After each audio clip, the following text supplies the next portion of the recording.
한 45세 한국인 중년의 남성이 노르웨이의 북극오지에서 출산이 저조한 여성들만 있는 마을에 체류하게 되고 그녀들에게 모든 정자를 나누어 주어 모두가 임신을 하며 생기는 아름다운 가족 이야기입니다.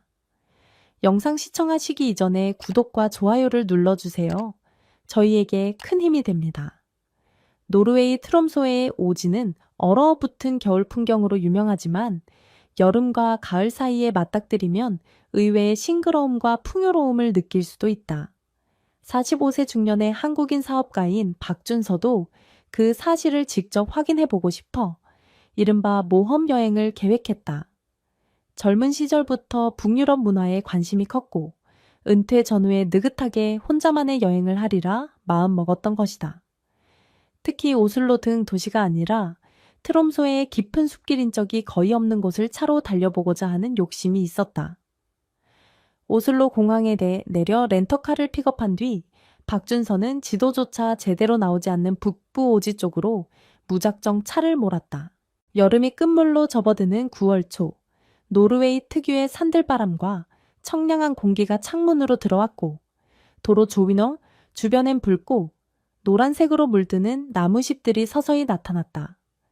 가끔씩 사슴이나 술록이 길을 가로지르는 모습도 보였고 호수와 스칸디나비아 자연이 펼쳐지는 풍광이 경이로웠다. 하지만 날이 갈수록 인적이 줄고 편의 시설도 완전히 사라져갔다. 그에게는 딱히 목적지가 없었다. 그저 모두가 가지 않는 길로 더 들어가 보자는 일념이 있다. 물론 스마트폰 GPS 참고해도 몇몇 상한 구역은 잡히지 않았다. 숙소도 없었고 숲속 어디든 차박을 할 심산으로 침낭과 식량을 마련해둔 상태였다. 그런데 하루는 운행 중 갑작스런 기계 이상으로 차가 덜컹거리기 시작했다. 엔진 경고등이 번쩍이고 내 시동이 꺼지며 차가 멈춰섰다. 한참을 시도했지만 소용없었다. 주변은 나무와 습지 드문 사슴, 발자국 분 사람이나 정비소가 있는 기색이 전혀 없었다. 이거 큰일이네. 중년이라 예전 같지 않고 휴대폰 신호는 물론 없었다. 걸어서라도 사람을 찾아야겠다고 결심한 박준서는 차를 길가에 세워두고 꼭 필요한 물건을 가방에 넣어 습길을 걷기 시작했다. 혹시 인가가 있으면 도움을 구하거나 적어도 연락책을 마련해야 했다. 그렇게 한참을 걸었을까? 초저녁 무렵 운 좋게도 작은 오두막 풍경이 언덕 너머에 보였다. 불빛이 희미하게 새어나오는 걸 보고 사람이 사나보다 하고 가슴을 쓸어내렸다. 다가가 보니 이상하게도 마을이라고 하기엔 허름한 가옥들이 몇 채 모여 있고 바깥에 나와 있던 사람들은 전부 여성들이었다. 20대 젊은 여성부터 40대, 50대까지 연령대도 다양했는데 남성의 모습은 전혀 없었다. 낯선 동양인 중년 남성이 나타나자 그들은 순간 얼어붙은 듯 쳐다봤다. 박준서는 서툰 영어로 도움이 필요하다, 차가 망가져서 떠돌고 있다고 설명했고 그중 영어가 꽤 유창한 30대 여성 한 명이 통역을 맡았다. 이 여성은 스스로를 엘리나라고 소개했다. 엘리나는 조심스럽게 자기 마을 얘기를 꺼냈다. 이 마을 이름은 알레비로 트롬소의 한가운데 굴러떨어진 듯한 곳이었다.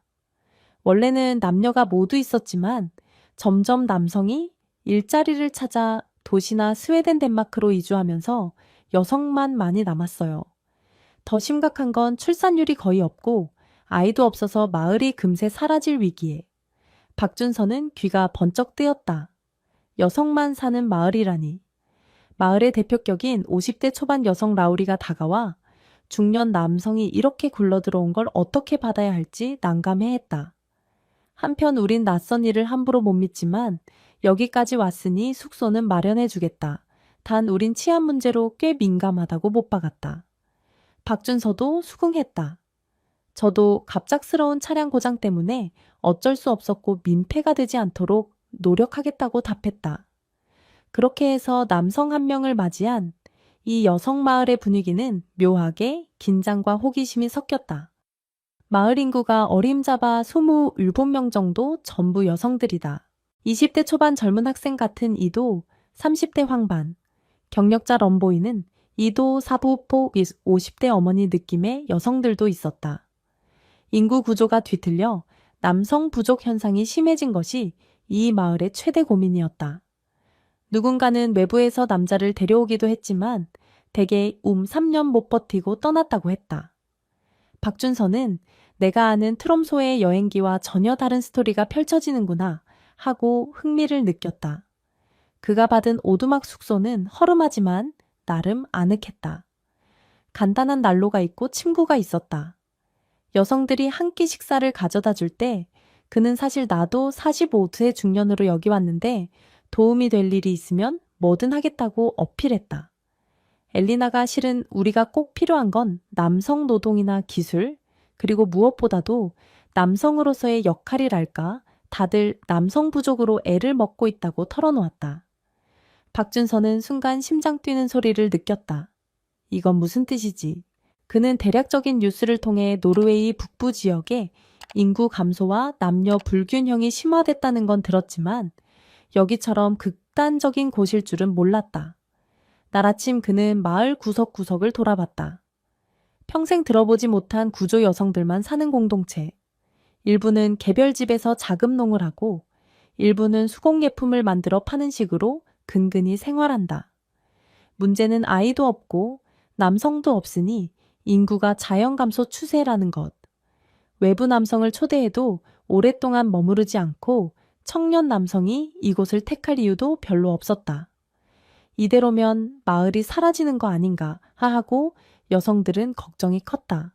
점심시간쯤 박준서는 공동 부엌 라운지 같은 곳에 초대됐다. 여성 22명 정도가 빙 둘러앉아 그를 바라봤다. 라우리가 차고장은 어떻게든 외부에 연락해 견인이나 정비를 불러야겠습니다. 일단 당분간 이 마을에서 지내시게 될 것 같군요 하고 했다. 그는 고개를 끄덕이며 제가 한국에서 사업체 운영 경험이 있고 인생에서도 꽤 많은 일을 겪어봤습니다. 혹시 제가 도움 줄 부분이 있으면 주저 말고 얘기해 주세요 라고 제안했다. 여성들은 어쩐지 반색하면서 경계심을 놓지 않았다. 첫날 밤부터 박준서는 이들의 생활 양식을 유심히 지켜봤다. 식사를 할 때도 집안 정리를 할 때도 모두 여성이다. 젊은 여성 몇 명이 힘쓰는 일도 마다하지 않고 어울려서 가사와 농작업을 한다. 문제는 여성만 있으니 노동력이 충분하지 않다거나 남성 특유의 기술이나 힘이 필요한 면에서 어려움이 있다는 사실이 곳곳에 묻어났다. 특히 겨울철 땔감이나 기계 수리는 어떻게 했나 묻자 그들은 가끔 외부에서 고용하기도 했지만 돈이 들고 장기적으로 머물러주는 남자가 없으니 문제라고 푸념했다.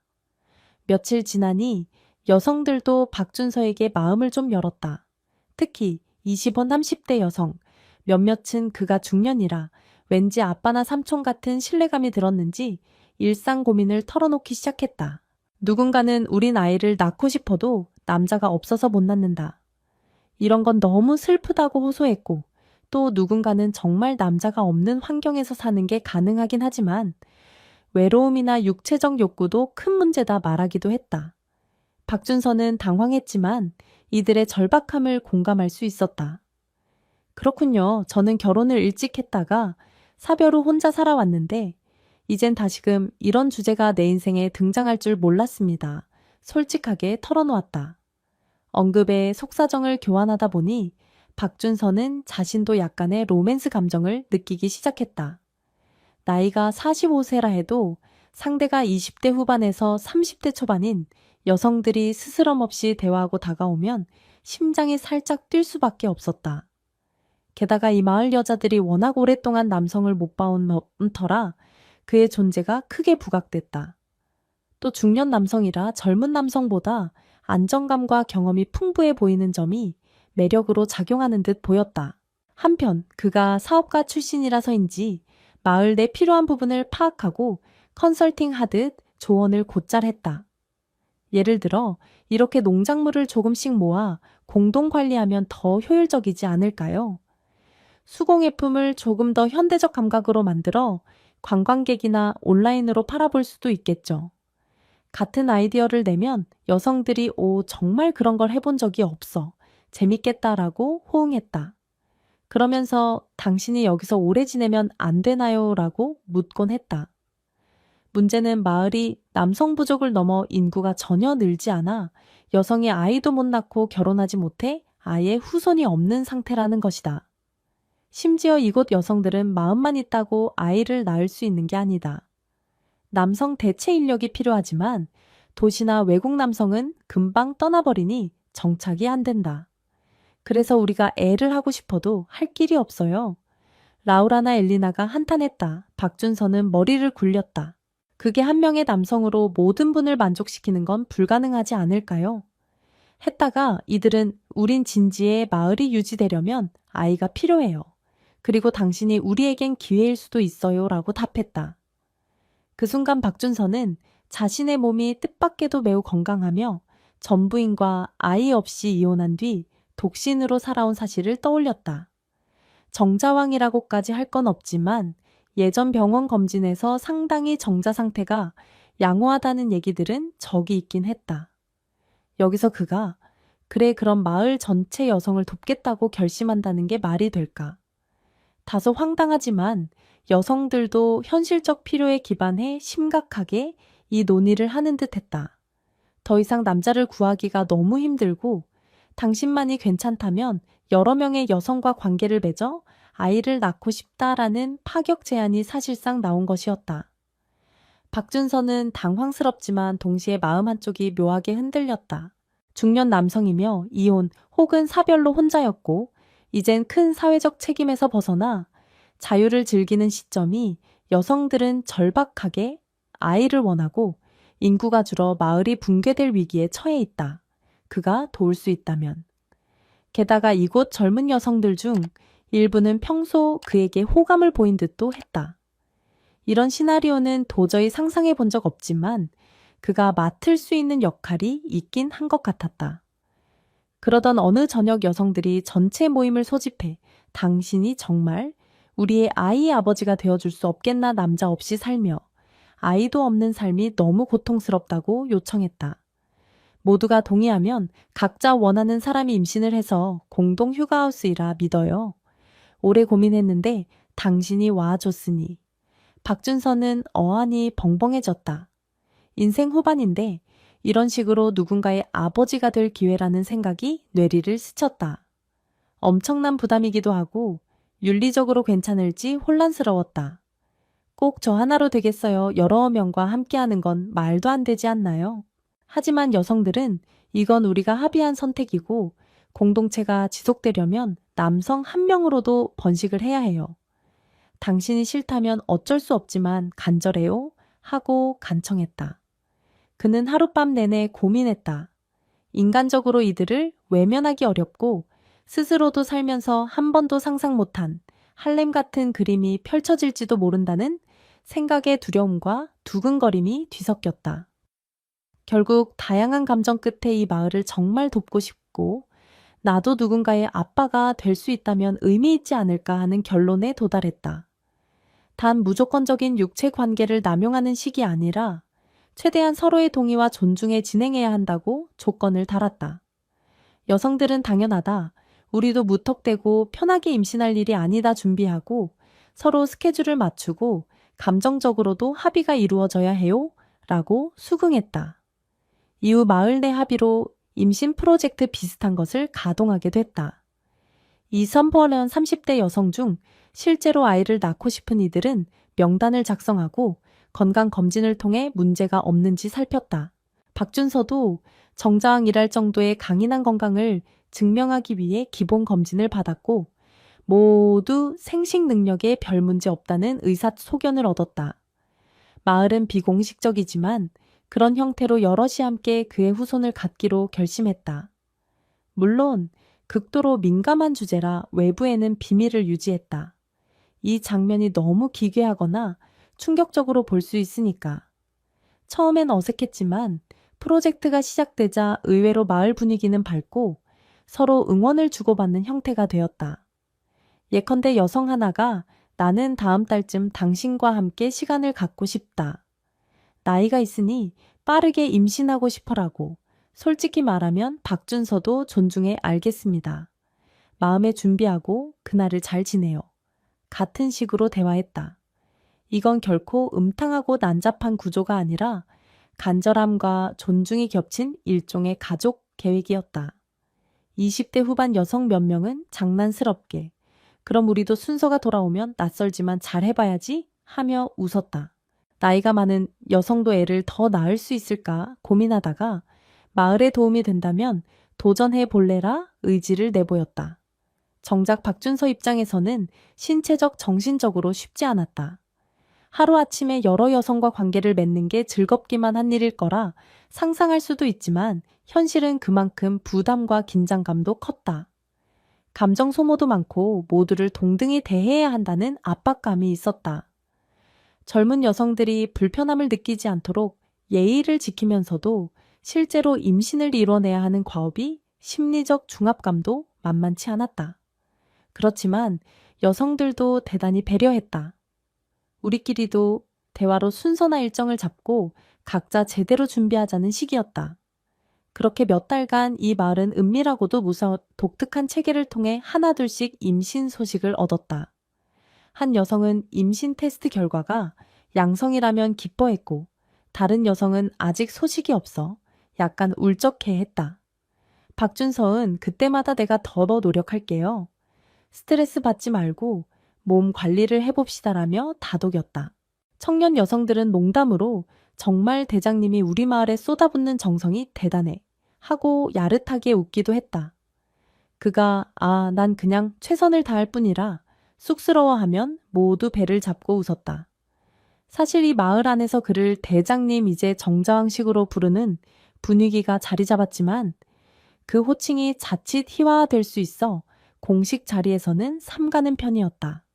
아이러니하게도 이런 임신 프로젝트가 진행되는 동안 박준서의 본적 능력, 즉 사업 감각과 운영 스킬도 마을에 큰 기여를 했다. 협동조합은 외부 교역을 확장해 트롬소의 여행객이나 수요처에 마을 특산물을 팔 수 있는 판로를 열었다. 예컨대 야생 베리 농산물, 수제 공예품 등을 포장해 소규모 매장에 납품하거나 온라인으로 주문받는 방안을 시도했다. 여성들도 각각 재능을 발휘했다. 20대 초중반 여성들은 SNS 인터넷 환경에 능해 노르웨이 내 전국 단위 온라인 판매를 기획했다. 30대 여성들은 품질 관리를 맡고 40케어 50대는 전통 제조나 농장을 책임졌다. 박준서는 이를 총괄하며 수익을 재투자해 마을 인프라를 개선하는 방식으로 돌렸다. 같이 일하면서도 밤이면 각각의 여성과 애정 행위를 나누는 스케줄이 있다 보니 일종의 다자 연애 분위기가 일었다. 대부분은 참 이상한 상황이지만 모두가 합의했고 결혼 제도와 다소 동떨어진 이 마을 특수성 탓에 질투나 갈등 없이 진행되었다. 오히려 아이를 갖고 싶은 이들은 적극적이었고 그렇지 않거나 나이가 많아 체념한 이들은 나는 괜찮아, 너희가 임신해 하며 응원했다. 누구도 강제는 아니었다. 덕분에 마을 전체가 묘하게 화기애애했다. 몇 달이 더 지나자 임신 판정을 받은 여성이 한 명씩 늘기 시작했다. 6명, 7명 큰 문제 없이 점차 임신율이 올라가니 정말 이분은 정자왕 맞네라는 농담이 터졌다. 임신을 원하는 대부분이 성공했다. 박준서 스스로도 이런 대규모 임신 계획이 성립될지 반신반의했지만 결과가 잘 나오니 놀라울 따름이었다. 여성들도 우리 마을에 이렇게 많은 아기들이 나올 줄이야. 위기가 완전히 반전되는 셈이야라고 환호했다. 40대 후반 여성 중 한 명도 기적처럼 임신에 성공하자 모두가 격려하며 눈물을 흘렸다. 물론 임신부가 갑자기 늘어나니 산전 관리와 의료가 절실해졌다. 다행히 협동조합 수익과 외부 지원이 결합돼 마을에 임시보건소와 상주 간호사 3명이 들어왔다. 도대체 한꺼번에 이렇게 많은 임신부가 생겼냐고 묻는 간호사에게 마을 사람들은 뭔가 운이 좋았어요 하고 얼버무렸다. 이 기이한 현상을 굳이 외부에 소문낼 필요가 없다고 판단해서다. 한꺼번에 12명이 넘는 임신부가 있다니 세상에 알려지면 호기심이나 곤란한 시선이 몰릴 수 있었다. 내부적으로만 우리끼리 비밀이라며 고개를 끄덕였다. 임신부가 속속 등장하자 남성 인력만이 아니라 마을 전체가 또다시 생명력으로 가득 찼다. 축제 분위기가 이어지고 몸 조심해야 하는 여성들이 많으니 대신 다른 이들이 일손을 대주며 서로를 보살폈다. 박준서는 이렇게 한꺼번에 임신이라니 정말 상상도 못했다라 멍한 상태로 지내다가 어느새 스스로 이 마을의 공동아빠가 되었다는 사실을 했다. 임신부 각각과 감정적으로 교류해주고 체력도 지켜야 하다 보니 이전에 느껴보지 못한 책임감과 뿌듯함을 함께 느꼈다. 물론 임신부들이 이도 전부 사이가 좋은 건 아니었을 수 있으나 다행히 마을 특유의 당열과 공동 목표가 있기에 큰 갈등 없이 서로 도왔다. 같이 요가 비슷한 체조를 하자 좋은 음식은 나눠 먹자식으로 함께 태교를 하기도 했다. 박준서가 그 사이 협동조합 운영이나 외부 교섭을 맡으며 우리가 아이를 낳고 마을이 번영하고 나중엔 여기에 더 많은 남자도 들어와 살 수 있게 하자라는 포부를 밝혔다. 임신부들은 고개를 끄덕이며 그래, 우린 이 마을을 유지하기 위한 씨앗을 심은 거야 라고 했다. 외부에서 관광객 몇 명이 호기심에 마을을 찾았다가 임신부들이 유난히 많은 모습을 보고 이곳은 아기가 유행이라도 한 거냐 하고 웃은 적이 있었다. 마을 사람들은 농사 잘 돼서 그런가요? 식으로 얼버무렸지 박준서도 한 발 물러나 있었다. 속사정이 알려지면 시끄러워질 가능성이 있기에 대놓고 설명할 수 없었다. 게다가 관광객 눈에는 남자 하나가 어슬렁거리는 장면이 더 수상했을 수도 있지만 마을 측이 대충 이야기를 돌렸다. 임신부가 많아지고 중기는 물론 말기에 접어드는 이들도 생겨나니 마을이 출산 대비를 해야 했다. 이때 박준서는 자신의 사업적 역량을 발휘해 우리 꼭 병원 건물을 지을 순 없어도 출산센터를 간이로 만들고 의사나 조산사를 일정 기간 모시도록 하자. 비용은 협동조합 수익과 외부 지원으로 되면 충분히 가능하다며 구체적 계획을 세웠다. 여성들이 대부분 임신의 몸이 불편하니 중노동은 소수의 젊은이들이 하고 나머지는 가벼운 일과 휴식을 취했다. 전체가 함께 임신부를 돌보는 분위기가 고조되자 우린 이미 큰 가족이라는 말이 공공연해졌다. 박준서는 어느 날 밤 라우라 같은 연장자 여성과 얘기를 나누며 정말 이게 옳은 선택이었을까? 내가 괜히 이들 모두에게 희망을 준 건 아닌지라 걱정을 털어놨다.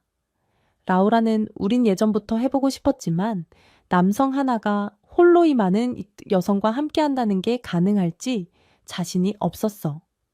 그런데 당신이 용감하게 결단했다. 감사히 여기고 있어.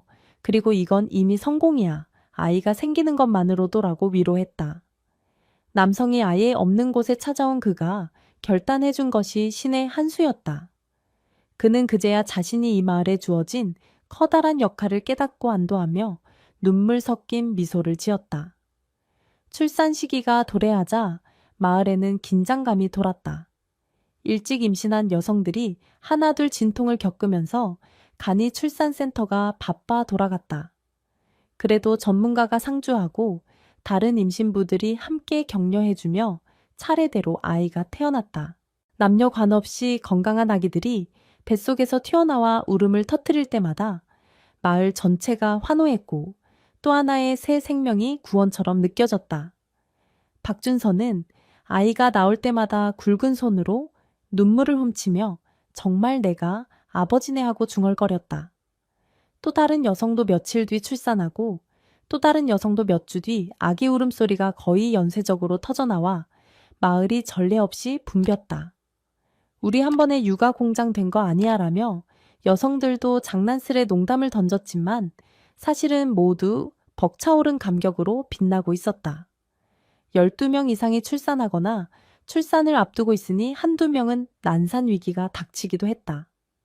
그럴 때마다 마을은 한마음으로 협력했다. 둘러앉아 기원해주고 필요하면 주변 도시로부터 의사나 구급차를 불러야 했다.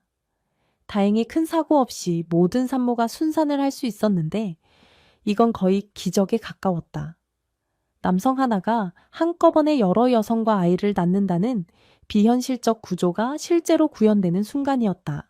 그렇게 하여 짧은 기간에 수많은 아기들이 우글거리던 알레비로 이제는 유모차에 실린 아기 무리로 소란스러워졌다. 아기 공장이라는 농담이 과장 아니게 되었다. 박준서는 아빠로서 아이들을 살피고 엄마들이 한꺼번에 많다 보니 서로 교대 모유수유, 교대 육아를 시행했다. 그 과정에서 남성 한 명이 어떻게 모두와 감정을 나누느냐 의문이 있을 수 있지만 실제론 각 엄마가 독립적으로 아이를 키우며 박준서는 전체 아기의 아빠이자 지역 공동체의 지주 역할을 맡았다고 보면 된다. 엄마들끼리도 큰 갈등 없이 이건 모두의 합의라는 대전제를 공유했다. 중년 남성이 여러 명의 아이 아버지가 됐다는 설정은 외부적으로 기괴하게 느껴질 수 있어 마을에서는 이를 비밀로 했다. 우리 마을이 원래 남성 부족으로 인구 절벽을 맞았는데 운 좋게도 외부 남성이 정착해서 결혼과 출산이 한꺼번에 생긴 거다라는 식으로 흐리게 설명했다. 하지만 내부 사람들은 이건 사랑과 공동체 정신이 만든 기적이라 기뻐했다. 아기들은 서로 비슷한 시기에 태어나 배동값으로 같이 성장할 테니 어린이집이나 학교가 생기면 한꺼번에 입학하게 될 것이다.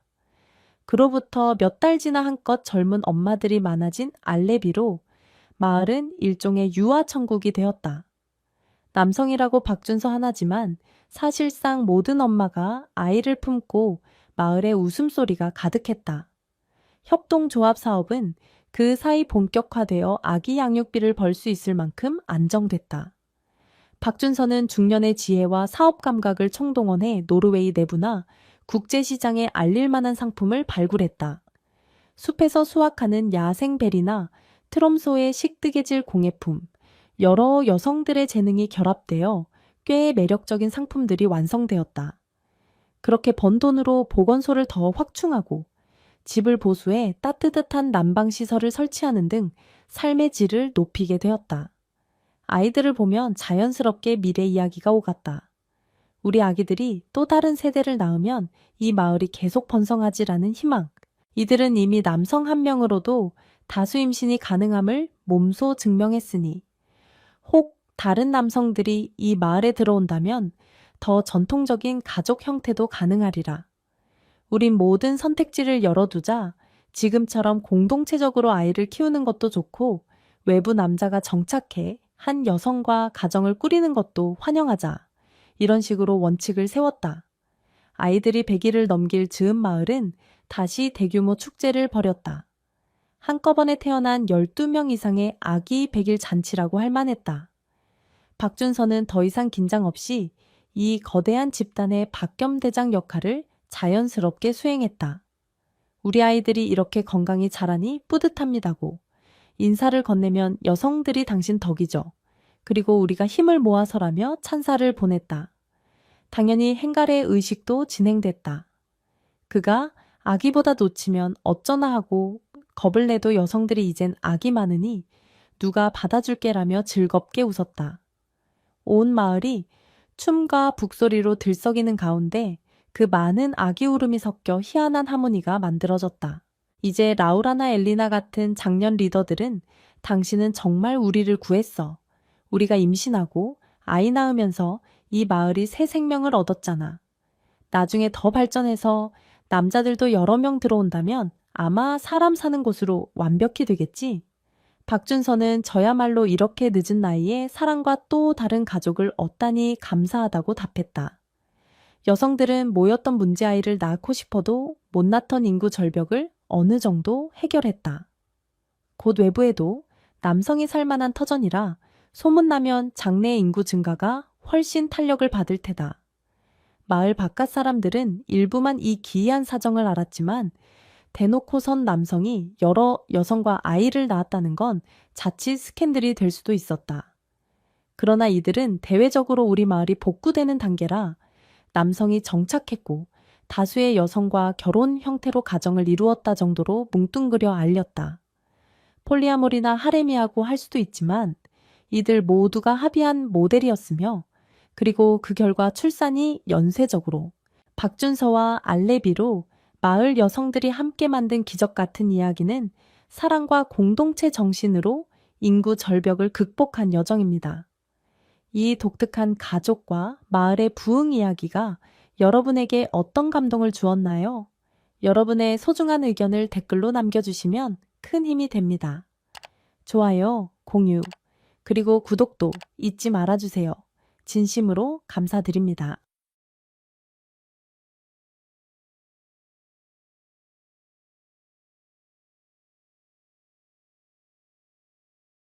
한때 도시의 빌딩 숲에서 살던 한국인 박태유는 은퇴 뒤 호련히 이곳을 찾아와 마치 수십 년을 살아온 듯 자연스럽게 어울리는 낯선 생활을 시작했다.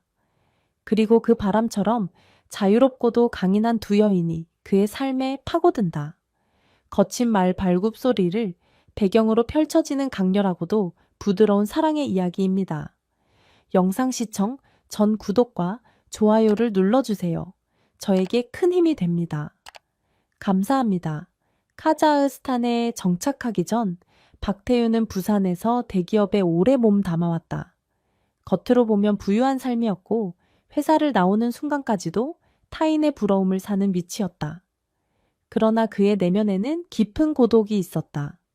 첨단 기술과 각종 서류 끊임없이 울리는 전화와 미팅으로 점철된 도시는 어느새 그에게서 삶의 열정을 조금씩 갉아먹었다. 결국 32년 가까운 세월을 회사에 바친 후 은퇴가 결정되자마자 그는 오래전부터 가슴 속에서만 꿈꿨던 새로운 시작을 결심했다. 고요한 자연에서 다시 한번 살아있다는 감각을 느끼고 싶었다. 주변 지인들은 대부분 그를 말렸다. 아니, 카자흐스탄은 낯설고 불편한 곳이야. 게다가 살기 얼마나 힘들겠어. 하지만 태유는 이미 결정한 마음을 굽힐 생각이 없었다. 무언가를 얻으려면 무언가를 포기해야 한다고 배웠다. 회사에서의 안정적 연금 편리한 도시 인프라, 그리고 주변 사람들의 익숙한 시선까지 모든 것을 버리기로 마음먹으니 오히려 속이 시원해졌다. 처음 카자흐스탄 초원에 도착했을 때 그는 그 광활한 풍경에 압도되고 말았다. 끝이 없는 수평선 날카로워 보이지만 어딘가 투박한 매력이 있는 척박한 땅, 그리고 억센 바람은 그가 부산에서 보고 겪었던 모든 것을 완전히 부정했다. 여기는 편안함과는 거리가 멀었다. 그러나 태윤은 그 불편함 속에서 묘한 해방감을 느꼈다. 태윤이 자리를 잡은 곳은 알마티에서 꽤 떨어진 초원지대였다. 가까이에 호수가 있고 드문드문 말들이 풀을 뜯는 평화로운 곳이었다. 구석구석 돌아다니며 땅 주인을 만나고 오랜 협상 끝에 작은 땅을 빌려 간소한 유르트 캠프를 꾸렸다. 처음에는 손님이 거의 없었지만 그는 서두르지 않았다. 옛날 직장 생활처럼 빠른 성과를 내야 한다는 압박감도 없었다. 대신 매일 아침 햇살이 비추면 기지개를 켜며 푸른 목초지를 바라보고 밤에는 별이 가득한 하늘 아래 작은 불을 피워 혼자만의 시간을 누렸다. 카자흐스탄에서 생활하다 보니 하루하루가 작고 새삼스러운 발견의 연속이었다. 먼저 언어의 문제. 카자흐어는 발음 자체가 기존에 알던 영어 중국어와는 전혀 달랐고 어휘나 문법도 생소했다. 하지만 현지인을 가이드하며 간간히 도면에 도움을 주는 통역사 겸 현지 친구 덕에 금세 적응해 나갔다. 태유는 낯선 문화권에 자신을 던져놓고 서툴게라도 다가가고 배우는 과정 자체가 무척 귀하다고 생각했다. 어느 날은 초원의 바람이 점점 거세 모래바람이 일고 유르트가 흔들리기 시작했다. 카자흐스탄의 대자연은 봄에 아름다울 때도 많지만 가끔은 무시무시한 성질을 드러냈다. 텐트가 날아갈까 두려워 망치와 줄을 단단히 묶어 대비를 하던 중 인근 유목민 가족들이 찾아왔다. 그들은 유르트를 고정하는 가장 효율적인 방법을 알려주었고 새끼 양들이 추위를 피할 수 있도록 하니 울타리를 만드는 법까지 전수해 주었다. 그때 태유는 간단한 유목민들의 삶 속에 오래된 지혜가 녹아있음을 실감했다. 단순히 책에서 얻을 수 없는 몸으로 터득해야만 진짜가 되는 지식이었다. 누구를 만나도 쉽게 마음 문을 열지 못하던 태윤이었지만 그곳에서 만난 유목민들은 의외로 따뜻하고 정이 많았다. 물론 거칠고 무뚝뚝해 보이는 면모도 있었지만 한번 마음을 터놓고 나면 형제처럼 챙겨주는 면이 있었다. 그들과 함께 소박한 식사를 하며 말의 저주로 만든 쿠미스를 맛보고 황량한 밤멜 아래 속마음을 나누는 일이 점점 익숙해졌다. 지나가는 현지 관광객들을 상대로 조그맣게 유르트 체험을 제공하던 태윤은 점차 입소문을 타며 괜찮은 가이드로 인정받기 시작했다.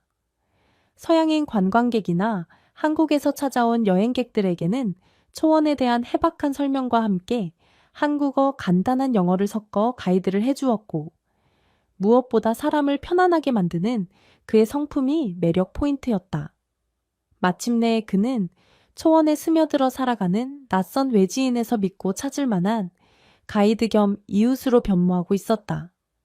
그리 길지 않은 시간이 흘렀지만 그 안에서 태윤이 얻은 깨달음은 도시에서 수십 년간 경험한 모든 것과는 또 다른 결이었다.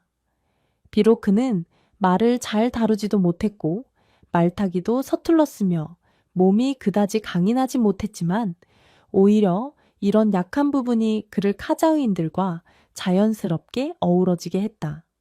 사람들은 그가 거친 환경에서도 예의를 잃지 않고 작은 세부까지 챙기는 마음씀이에 감동을 받았다. 그에게 고마움을 느낀 이들은 당신은 카자흐 남자보다 더 자상하다며 웃기도 했다. 바로 그 애틋하고 독특한 평판이 어딘가 남다른 두 여성의 시선을 끌어당길 줄은 태윤도 미처 예상하지 못했다.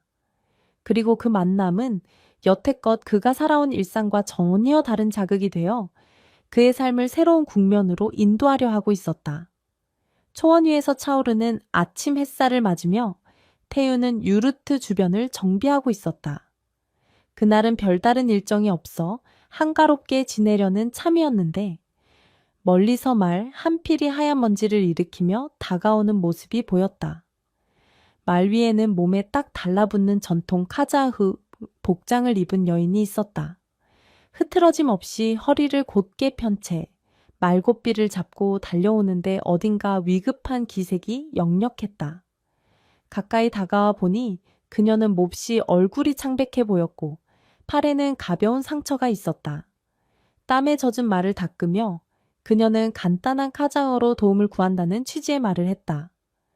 카자흐어가 아직 서툴렀지만 태윤은 대략 무슨 상황인지 짐작하고 그녀를 유르트 안으로 안내했다.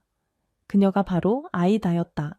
거친 환경에서 나고 자란 전통 유목민 출신답게 그녀의 행동에는 위축됨이 거의 없었고 눈빛에는 강인한 정신력이 느껴졌다. 말을 타고 이동하던 중 낙마로 인해 팔에 찰과상을 입고 무릎 쪽도 멍이 들어 통증이 심했다고 한다.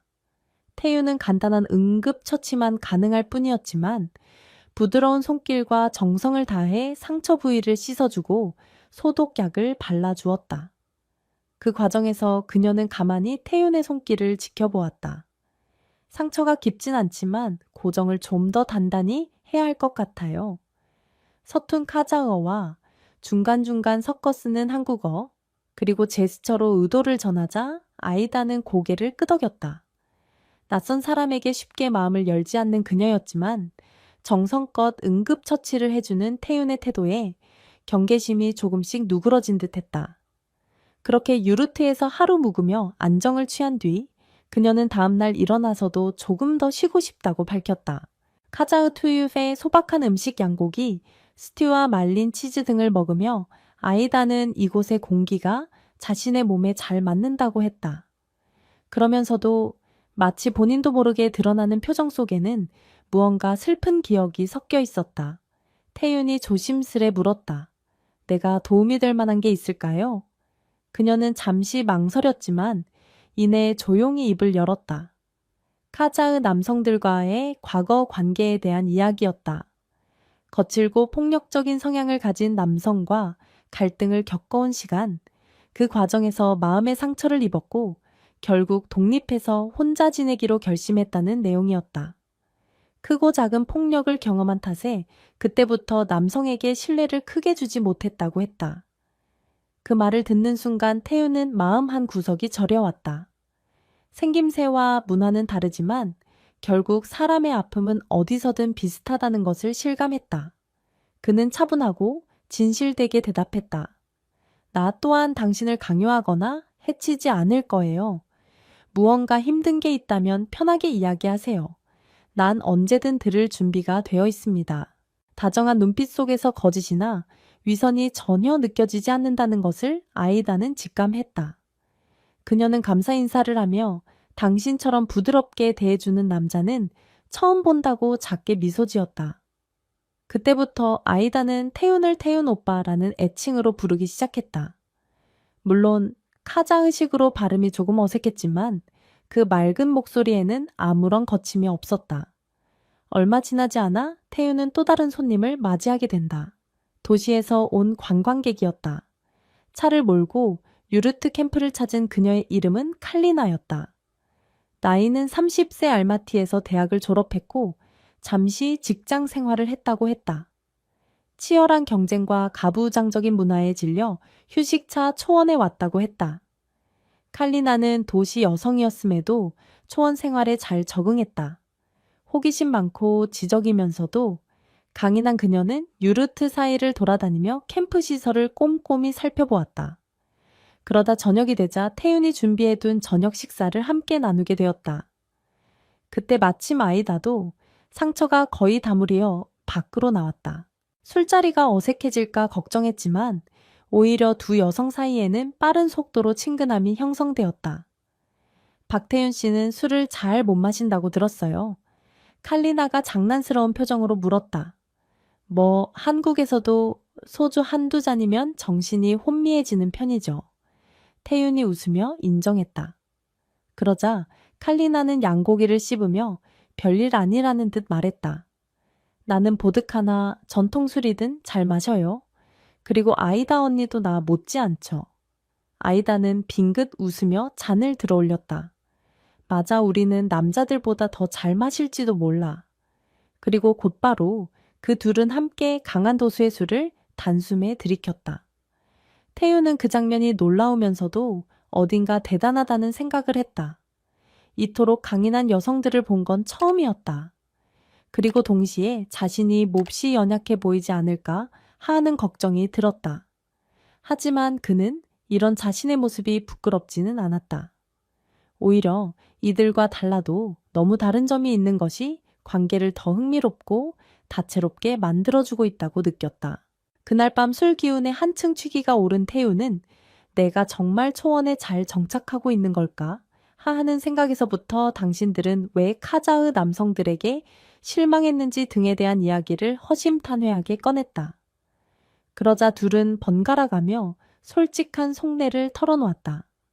무뚝뚝하고 거칠며 때때로 폭력까지 행사하는 카자흐 남성에게 질려버렸다는 점. 반면 태우는 작은 부분까지 세심하게 챙기고 마음을 다해 배려한다는 점에서 두 여성 모두 큰 호감과 신뢰를 느끼게 되었다고 했다. 그 이야기를 들으며 태유는 묘한 책임감 같은 것을 느꼈다. 이들이 자신에게 거는 기대는 단순한 호감 이상의 믿음이라는 생각이 들었다. 그래서 더욱 자신이 함부로 행동할 수 없음을 깨달았다. 언어와 문화가 달라도 상대방의 감정을 소중히 대하는 것이야말로 사랑의 근본임을 알기에 그는 소중한 걸 지키듯이 그들의 마음을 대하고 싶었다. 그러던 어느 날 초원에 유난히 강한 바람이 불고 황사가 심한 오후였다. 유르트 안에서 아이다와 칼리나는 함께 허브차를 마시며 쉬고 있었고 태유는 바깥에서 방문객들의 예약 상황을 정리하고 있었다. 그런데 갑자기 캠프 주위에서 말 울음소리가 요란해졌다. 순간 태유는 뭔가 일이 생겼음을 직감하고 급히 밖으로 뛰쳐나갔다. 거센 바람에 놀란 말, 몇 마리가 보이는 범위에서 벗어나 달아나고 있었다. 이미 다른 말들은 얌전히 머물러 있었지만 3마리가 통제불능 상태로 튀어나간 것이다. 태유는 당혹스러웠다. 예전에 회사에서 수십 명을 이끌며 위기 상황을 해결한 적은 있어도 달아나는 말을 붙잡는 건 생전 처음이었다. 그때 아이다가 다급한 표정으로 달려나왔다. 그녀는 자신의 상처가 완전히 낫지도 않았음에도 재빨리 태윤의 곁으로 왔다. 저 말들을 그대로 두면 멀리 도망쳐서 찾기 힘들어져요. 빨리 움직여야 해요. 태윤은 어찌해야 할지 몰라 잠시 멈칫했다. 그러나 아이다는 이미 번뜩이는 눈빛으로 말을 골라타고 있었다. 당신은 여기 있어요. 다치면 곤란하니까. 그녀는 말 위에 올라타고 경쾌한 종작으로 박차를 가했다. 그리고 맹렬한 속도로 달아나던 말들의 뒤를 쫓았다. 바로 옆에서 칼리나도 또 다른 말을 이끌고 뛰어나왔다. 우리도 갈 거예요. 혼자 두면 안 되죠. 그 순간 태유는 폭풍우가 몰아치는 한가운데를 뚫고 달려가는 두 여성의 모습에 숨이 멎는 듯한 전율을 느꼈다. 부드러워 보이지만 강인한 그들의 체력 눈앞에 위기에 거침없이 달려드는 결단력. 이제 막 낯선 말 울음소리에 두려움을 느낄 법도 한데 그들은 본능적으로 움직이고 있었다. 남겨진 태유는 유르트 안에서 더 이상 가만히 있을 수 없었다. 유르트의 물건들이 바람에 날아가지 않도록 정비하면서도 내내 바깥 상황이 신경 쓰였다. 그런데 얼마 지나지 않아 저 멀리 언덕 너머에서 말발굽 소리가 다시 들려왔다. 아이다와 칼리나가 달아났던 말들을 붙잡고 무사히 돌아오고 있었다. 그야말로 대단한 장면이었다. 말들이 처음보다 훨씬 순해진 상태로 돌아오고 두 여성은 땀에 흠뻑 젖어 있지만 서로를 바라보며 활짝 웃고 있었다. 태윤이 그들을 반기려 달려가자 그들은 말에서 내리면서 바로 태윤에게 환한 미소를 지어 보였다. 정말 고생 많았어요. 다친 데는 없나요? 태윤이 다급하게 물었다. 칼리나는 숨을 고르며 대답했다. 전 괜찮아요. 오히려 그 말들이 더 힘들었을 거예요. 그런데 아이다 언니가 없었으면 힘들었을지도 몰라요. 아이다가 쑥스러운 듯 고개를 돌렸다. 아직 내 팔이 완전치 않아 무리했을 텐데 그래도 다행이에요. 태유는 두 사람을 번갈아 보며 뜨거운 감정을 느꼈다. 이 여성들은 자신이 부족한 부분을 온몸으로 채워줄 만큼 강인했고 동시에 함께하면 더없이 든든한 동료 같았다. 그날 밤 그는 작은 축하 겸 고마움의 표시로 닭고기와 감자 각종 야채를 넣은 푸짐한 탕을 끓였다. 물론 카자흐 음식에 익숙한 둘에게는 낯선 요리였지만 그들의 거친 하루를 위로해주고 싶었다. 식사가 끝나고 셋은 따뜻한 유르트 안에서 서로의 하루를 돌아봤다. 아이다는 몸에 배인 가벼운 카자흐 술부터 들이켰지만 곧 태윤이 그 술 한 모금에 얼굴이 빨개지자 작은 웃음소리가 터졌다. 정말 이런 사람은 처음이에요. 이렇게 술이 약한 남자라니. 그러나 그 눈빛에는 미묘한 애정 어린 기색이 섞여 있었다. 칼리나 역시 카자흐 남자들은 보통 이렇게 안 취하거든요라며 곁에서 챙겨주듯 물을 건네줬다.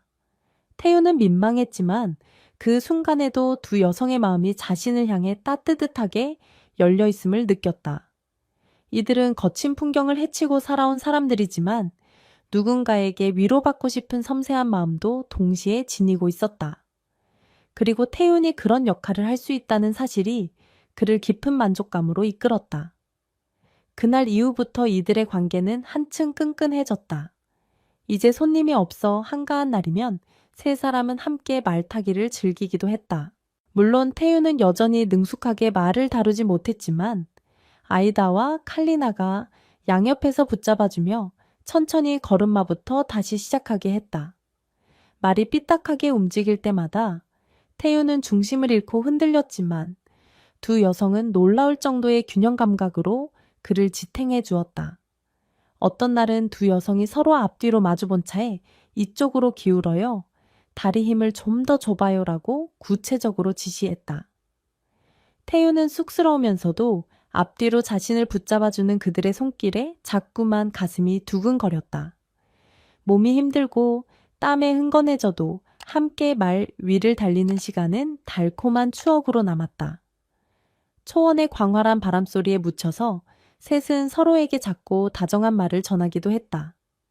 조심해, 당신이 떨어지면 다칠 테니까. 혹은 힘들면 말해. 우리 둘이 언제든 도와줄게. 그 언어들은 달랐지만 마음만은 진실로 이어져 있었다. 조금씩 서로가 서로에게 마음을 기울이는 이 과정이야말로 태윤에게는 새롭게 태어나는 듯한 기쁨이었다. 어느 밤 별이 가득한 하늘 아래 캠프에 모닥불을 피워놓았다. 그 불빛이 흔들릴 때마다 세 사람의 그림자가 유르트의 외벽을 커다랗게 가로질렀다. 모닥불 주변에는 야외용 러그를 깔고 동그랗게 앉아 서로의 온 길을 나누었다. 박태유는 가슴 속 깊이 느껴지는 고마움과 애정을 표현하고 싶었지만 차마 어떻게 꺼낼지 몰랐다. 가만히 불꽃을 바라보던 칼리나가 먼저 입을 열었다. 태윤 씨, 우리와 이렇게 함께 지내는 게 부담되지 않아요? 부담이라니요. 전 오히려 너무 고맙고 행복해요. 둘이나 되는 멋진 여성들과 이렇게 지내는 건 상상도 못했던 일이죠. 그러자 아이다가 장난스럽게 눈썹을 치켜 올렸다. 그럼 두 명이나 동시에 좋아해도 된다는 뜻인가요? 태유는 잠깐 말을 잃었다. 솔직히 어느 순간부터 그 두 여성에 대한 감정이 단순한 친구 이상의 무언가로 커지고 있음을 느꼈다. 하지만 동시에 한국에서 자라온 그의 상식 속에는 한 남자가 두 여인을 동시에 사랑하는 상황이 낯설고 죄책감마저 들었다. 그 복잡한 감정을 눈치챘는지 칼리나가 부드럽게 손을 내밀었다. 사랑에는 여러 형태가 있잖아요. 카자흐스탄에도 예전에 일부 다처제가 있었다고 들었어요. 물론 지금은 일반적이진 않지만 우리끼리 동의하고 서로 존중한다면 이상한 건 아니지 않을까요? 말없이 아이다도 고개를 끄덕이며 태윤의 손을 살며시 잡았다. 그녀의 강인한 손끝에서 전해지는 천은 뜨거웠다. 우리 둘 다 당신에게 마음이 있어요. 다만 우리가 경쟁하듯 싸우기보다는 함께 행복하고 싶어요. 태윤은 순간 심장이 터질 것 같은 감정을 느꼈다. 동시에 머릿속에 수많은 고민이 휩쓸고 지나갔다. 한국에서 이 상황을 알게 되면 사람들은 뭐라 말할까? 혹은 자신이 과연 두 여성의 마음을 동일하게 보듬어 줄 수 있을까? 그러나 지금 이 카자흐 초원의 드넓은 어둠 속에서 별빛 아래에서 느껴지는 그들의 진심만큼은 어떤 논리로도 부정할 수 없었다. 이 두 사람의 마음은 자신에 대한 단순한 호기심이나 일시적인 열정이 아니었다. 오히려 서로의 상처를 알아주고 따뜻하게 감싸주며 함께 새로운 가족의 형태를 만들어가고 싶다는 깊은 의지처럼 보였다. 저는 한 명도 소중하고 또 한 명도 소중해요. 태유는 작은 목소리로 그러나 분명하게 말했다. 다만 제가 혹시나 두 분에게 상처를 주게 될까 걱정돼요. 전 카자흐스탄의 문화도 아직 완벽히 이해한 게 아니고 칼리나가 부드럽게 웃었다. 나 역시 완벽한 카자흐 문화인은 아니에요. 도시에서 대학을 나왔고 서양 문화도 접했죠. 그렇다고 전통을 무시하는 건 아니지만 중요한 건 우리가 어떤 가족 형태를 만들고 싶은가 그 마음이잖아요. 아이다도 조용히 손을 뻗어 모닥불 위로 맞다 왔다. 나도 거친 시간을 지내면서 사람에 대한 불신이 컸어요. 그런데 태윤 오빠를 만나면서 다시금 믿고 의지하고 싶다는 생각이 생겼어요. 그 순간 세 사람의 마음이 하나로 이어지는 듯한 묘한 전율이 지나갔다. 모닥불이 작은 소리를 내며 타오르는 가운데 태윤은 두 여성과 조용히 포옹을 나누었다. 그것은 말로 설명하기 어려운 안도감과 환희가 뒤섞인 순간이었다. 이들이 함께 나누는 사랑은 기존 상식에서 벗어나 있을지 모르지만 그 누구도 부정할 수 없는 진실한 감정이었다. 그날 이후의 관계는 점차 깊어졌고 서로를 대하는 태도 역시 신중하면서도 애틋해졌다. 아이다와 칼리나는 가끔씩 장난스레 태윤을 두고 티격태격하는 순간이 있었지만 곧잘 우리가 함께 지키자는 다짐을 다시 떠올리며 서로 양보하고 배려했다. 이따금 태윤은 자신의 주량을 잊고 그들과 함께 술을 마시다 정신을 잃었다. 그럴 때면 아이다와 칼리나가 번갈아 가벼운 몸짓으로 그를 부축해 유르트 안으로 데려가 재웠다. 태윤은 다음 날이면 그 사실을 알고 몹시 민망해했지만 두 여성은 오히려 그런 모습마저 사랑스럽다며 웃어주었다. 어느 날 세 사람은 함께 캠프 바깥쪽 작은 언덕으로 올랐다. 카자흐스탄의 광활한 지평선이 한눈에 들어오는 그곳에서 아이다가 진지한 표정으로 입을 열었다. 우리가 이런 관계를 공식적으로 인정받으면 어떨까요? 카자흐 전통 결혼식은 소박하고도 아름다워요. 물론 지금 시대엔 일부 다처제를 받아들이기 어려운 곳이 많지만 여기 깊은 초원에서는 다들 크게 신경 쓰지 않을 거예요. 이미 주변 유목민들도 우리가 함께 지낸다는 걸 예쁘게 보고 있어요. 칼리나 역시 고개를 끄덕였다. 나도 같은 생각이에요. 한국에 계신 태윤 씨 가족은 어떻게 생각할지 모르겠지만 일단 여기서는 우리만의 방식으로 살아볼 수 있지 않을까 싶어요. 태윤은 대답하기 전에 잠시 하늘을 올려다봤다. 더 없이 넓고 투명한 하늘, 그리고 펼쳐진 초원. 어쩌면 이곳에서는 정말 자유로운 선택이 가능한지도 모르겠다는 생각이 들었다. 그는 두 여성의 손을 맞잡고 대답했다. 내가 혹시 한국에서 받은 편견에 매달려 있었다면 이 순간조차 오지 못했을 거예요. 두 사람의 마음이 정해졌다면 나도 용기를 내볼게요. 결혼을 결심한 후 세 사람은 본격적으로 카자흐 의식 전통, 예식 준비에 들어갔다. 아이다는 유목민 집안 출신답게 카자흐 전통 결혼식에 필요한 절차와 의복 음식을 직접 챙겼다. 긴 상아색 대를 입고 머리에는 전통 장식을 얹은 그녀는 평소보다 훨씬 단아하면서도 우아한 분위기를 자아냈다. 칼리나 역시 카자흐 전통 홀레복 위의 도시적인 감각을 약간 더해 세련되면서도 이국적인 멋을 냈다. 태윤은 살면서 한 번도 이런 결혼식을 치러본 적이 없었기에 모든 과정이 생소했다. 하지만 두 여성의 꼼꼼한 준비에 신뢰를 보냈고 자신도 한국에서 가져온 한복을 꺼내 초원 결혼식에 어울리도록 조정했다. 전통과 전통이 만나 묘한 융화합을 이룬 셈이었다. 결혼식 당일이 다가오자 인근 유목민들과 현지인 친구들이 하나둘 모여들었다. 어떤 이들은 카자흐 전통 악기를 들고 와 축하의 연주를 해주었고 또 어떤 이들은 각자 만든 음식과 전통주를 가져왔다. 태유는 긴장으로 얼굴이 굳어 있었지만 아이다와 칼리나가 손을 꼭 잡아주며 미소 지었다. 두려워하지 마요. 여긴 우리를 환영해주는 사람들 뿐이니까. 태유는 그 말을 들으며 숨을 크게 들이쉬었다. 그리고 드넓은 초원에 진동하는 말굽 소리와 축하의 함성 사이로 세 사람은 전통 의상을 차려입고 예식 장소로 나섰다.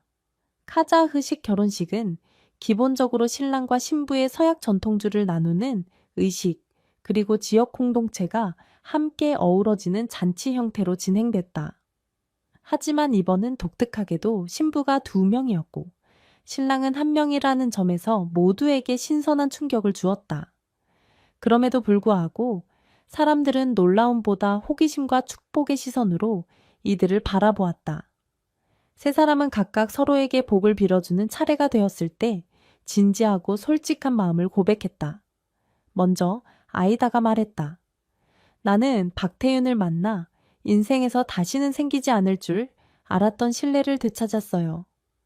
폭력과 거친 대우를 받았던 과거는 이제 잊고 싶어요. 당신이 나를 따뜻하게 어루만져 주었듯 나도 당신을 평생 지키고 돌볼 거예요. 칼리나는 눈시울이 붉어지며 말을 이어받았다. 나 역시 당신을 통해 진정한 존중이 무엇인지 배웠어요. 카자흐 남성들에게 받았던 실망과 상처가 컸지만 이제는 이 초원의 한 그루나무처럼 뿌리를 내리고 싶어요. 당신이 내 곁에 있어준다면 내 마음은 언제나 평온할 거예요. 마지막으로 태유는 깊은 숨을 내쉬고 두 여성을 차례로 바라보았다. 나는 이곳에서 새로운 삶을 찾으려 왔어요. 그리고 그 여정 속에서 당신들을 만나게 됐고 사랑하게 됐죠. 이제 어떤 편견도 두렵지 않아요. 당신들이 두렵지 않다고 해 주었으니까 앞으로 내가 부족한 점이 많더라도 서로 배려하고 아껴주며 함께 오래 행복합시다. 그 서약들이 오가는 가운데 주변인들은 축하의 박수와 노랫소리로 분위기를 띄웠다. 예식 후반에는 전통춤이 이어졌다. 모두가 둥글게 둘러서서 손을 치고 흥겨운 가락에 몸을 맡겼다. 밤이 깊어갈수록 잔치는 더욱 달아올랐다. 카자흐 전통주는 초원의 강렬한 향과 도수로 사람들의 정신을 살짝 흐릿하게 만들었지만 그만큼 마음의 문을 활짝 열었다. 태윤 역시 몇 잔을 마시고 나니 얼굴이 새빨갛게 달아오르고 정신이 혼미해졌지만 그때마다 두 여성 중 한 명이 살짝 부축해 주었다. 결혼식이 끝난 뒤 세 사람은 새로운 가정을 이루며 본격적으로 유루트 캠프를 운영하기 시작했다. 아이다는 초원에서의 생활 능력이 뛰어났기에 말 관리와 대외적인 일 그리고 유목민들과의 교류를 담당했다. 칼리나는 도시에서 쌓은 지식과 감각을 살려 손님을 맞이하고 캠프 운영에 필요한 서류 정리나 확장을 위한 마케팅을 담당했다. 그리고 태유는 통합적인 조율자 역할을 맡았다. 아침이면 세 사람은 함께 모여 하루 일정을 의논했다. 혹시라도 욕심이나 갈등이 생길 법도 했지만 두 여성은 서로 간의 경계심보다 동료애가 컸다. 그들은 어떻게 하면 태윤과 함께 더 행복해질까, 어떻게 하면 손님들을 더 편안하게 맞이할까에 대해 의견을 활발히 교환했다. 어떤 날은 예고 없이 먼지를 달려와 여러분의 시청에 진심으로 감사드립니다. 영상이 마음에 드셨다면 좋아요, 공유, 그리고 구독 부탁드려요. 여러분의 응원이 큰 힘이 됩니다.